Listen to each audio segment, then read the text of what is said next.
Adik, sekarang kita akan membahas mengenai materi preposition.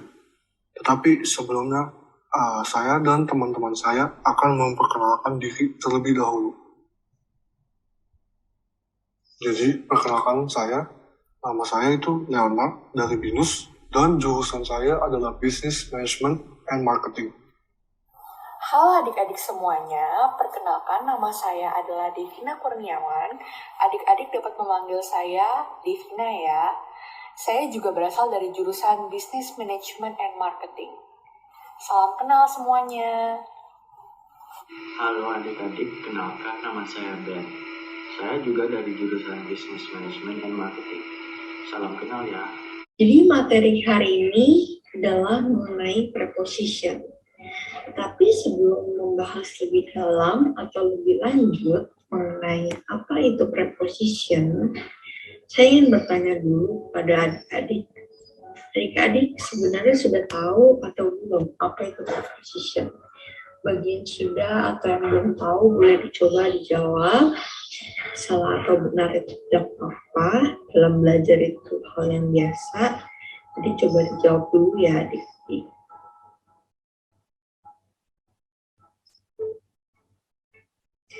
Oke, good job bagi yang sudah betul dalam menjawab. Sudah mengerti ya mengenai apa itu preposition. Tapi bagi yang belum atau yang masih salah dalam menjawab atau yang belum tahu apa itu preposition, tidak boleh berkecil hati karena pada materi kali ini kita akan mencari tahu dan belajar apa itu sebenarnya preposition.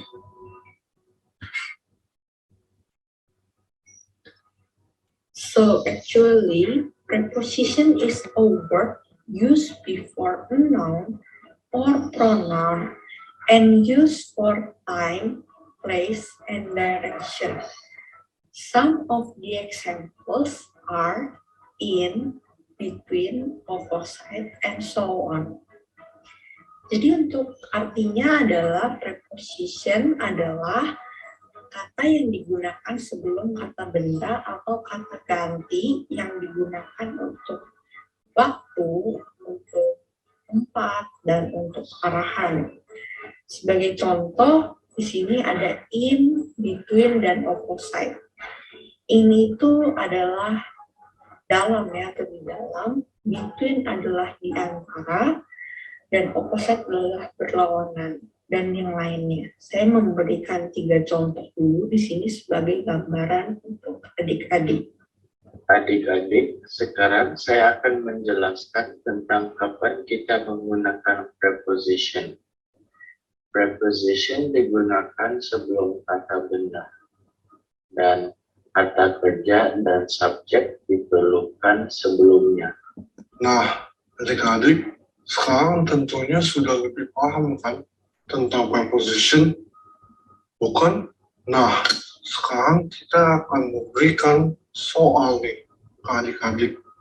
Yuk, mari sama-sama kita berlatih dan mencoba menjawab pertanyaan yang kita sudah tampilkan di video bagian tersebut. Lalu ini adalah jawaban untuk soal yang sudah dijelaskan oleh rekan atau teman saya sebelumnya. Jadi untuk pertanyaan, is your brother ... home? Ini kan kalimat tanya ya, apakah kakak laki-laki kamu di rumah? Tuh. Jadi jawabannya adalah at, karena home itu menunjukkan tempat dan at itu preposition untuk tempat. At ya. Jadi is your brother at home? Apakah kakak laki-laki kamu itu ada di rumah gitu?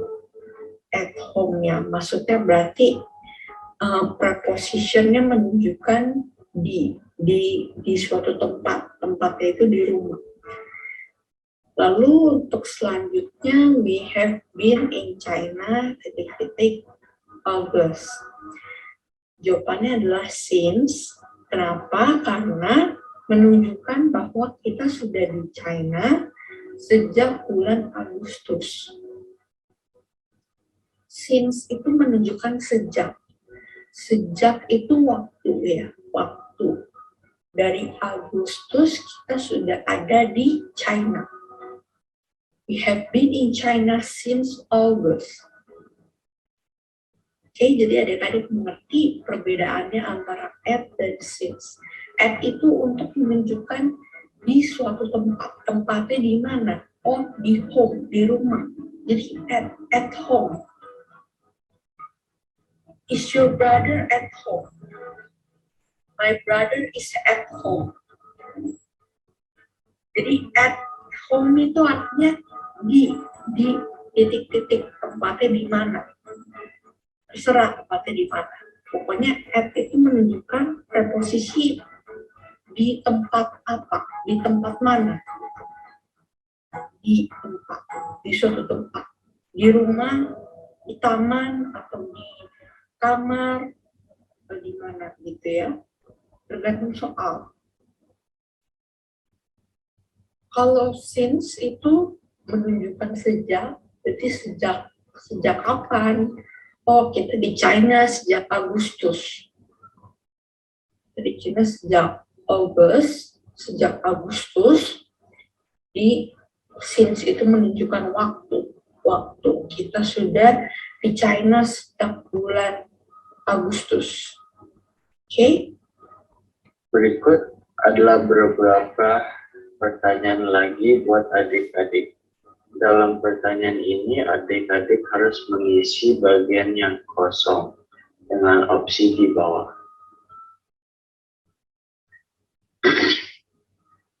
Pertanyaan pertama adalah, are your clothes the closet? Dan opsinya A, in atau di dalam, B, under atau di bawah, C, over atau di atas, D, beside atau di samping, atau E, on top atau di atas. Pertanyaan kedua ini, I left my wallet the table. Opsinya adalah inside atau di dalam, B, under atau di bawah, C, next to atau di samping, D, on atau di atas, atau E, at atau di. Nah, sekarang adik-adik bisa lihat nih jawabannya di sini ya. Semoga jawaban adik-adik sudah betul semua, karena ini sangat penting untuk berbicara bahasa Inggris. Sekian penjelasan dari saya dan rekan-rekan atau teman-teman saya untuk video pembelajaran materi mengenai preposition kali ini. Tidak terasa ya adik-adik, ternyata sudah sampai di penghujung video materi pembelajaran. Saya harap semoga video dari saya dan rekan saya berguna bagi adik-adik sekalian untuk bisa lebih mempelajari, lebih tahu, lebih memperluas, menambah wawasan dan ilmu adik-adik mengenai materi preposition. Dan saya harap juga adik-adik bisa melakukan latihan soal secara mandiri. Adik-adik bisa mencari soal-soal dari internet, memperbanyak exercise ya adik-adik. Jangan takut gagal, karena di dalam pembelajaran itu pasti ada gagal, pasti ada jatuh bangun, itu pasti ada. Tetapi kuncinya jangan pernah menyerah, oke? Tetap berusaha, jangan pernah menyerah, karena kegagalan itu adalah awal dari sebuah kesuksesan. Jadi terus berlatih untuk bisa sukses, ya. Adik-adik jangan takut untuk gagal, dan terima kasih atas perhatiannya. Semoga dengan video-video ini adik-adik bisa terbantu ya. Jadi sampai jumpa lagi di lain kesempatan. Terima kasih.